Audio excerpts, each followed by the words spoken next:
Because students leave school without financial skills, millions of educated people pursue their profession successfully, but later find themselves struggling financially. They work harder but don't get ahead.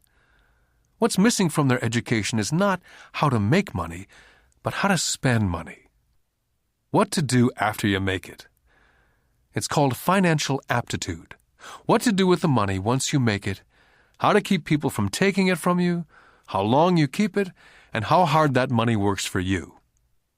Most people cannot tell why they struggle financially because they don't understand cash flow.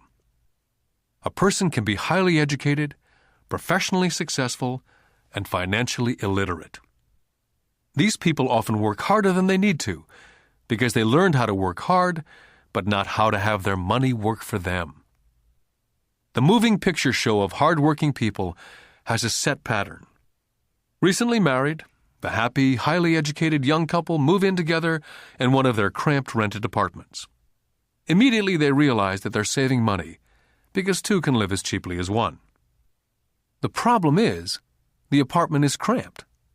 They decide to save money to buy their dream home so they can have kids. They now have two incomes, and they begin to focus on their careers. Their incomes begin to increase. As their incomes go up, their expenses go up as well, so there is little or no money to flow into the asset box. This means the only income they get comes from their jobs. The number one expense for most people is taxes. Many people think it's income tax, but for most Americans, their highest tax is Social Security. As an employee, it appears as if the Social Security tax, combined with the Medicare tax rate, is roughly 7.5%. But it's really 15%, since the employer must match the Social Security amount. In essence, it is money the employer cannot pay you. On top of that, you still have to pay income tax on the amount deducted from your wages for Social Security tax. Income you never receive because it went directly to Social Security through withholding. Then their liabilities go up. This is best demonstrated by going back to the young couple.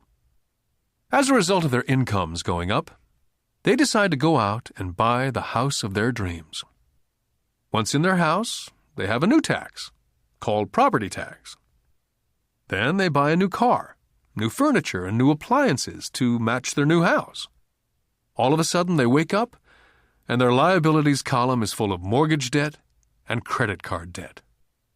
They're now trapped in the rat race. A child comes along.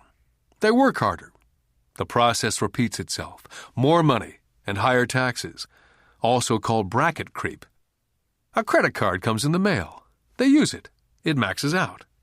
A loan company calls and says their greatest asset, their home, has appreciated in value. The company offers a bill consolidation loan because their credit is so good and tells them the intelligent thing to do is clear off the high-interest consumer debt by paying off their credit card. And besides, interest on their home is a tax deduction. They go for it and pay off those high-interest credit cards. They breathe a sigh of relief. Their credit cards are paid off. They've now folded their consumer debt into their home mortgage. Their payments go down because they extend their debt over 30 years. It is the smart thing to do. Their neighbor calls to invite them to go shopping. The Memorial Day sale is on. A chance to save some money.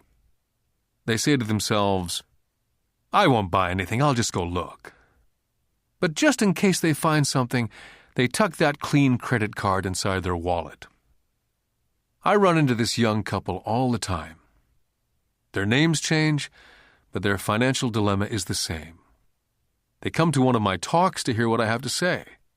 They ask me, "Can you tell us how to make more money?" Their spending habits have caused them to seek more income. They don't even know that the trouble is really how they choose to spend the money they do have. And that is the real cause of their financial struggle.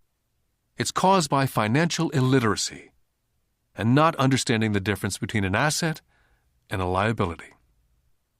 More money seldom solves someone's money problems. Intelligence solves problems. There's a saying a friend of mine says over and over to people in debt. If you find yourself in a hole,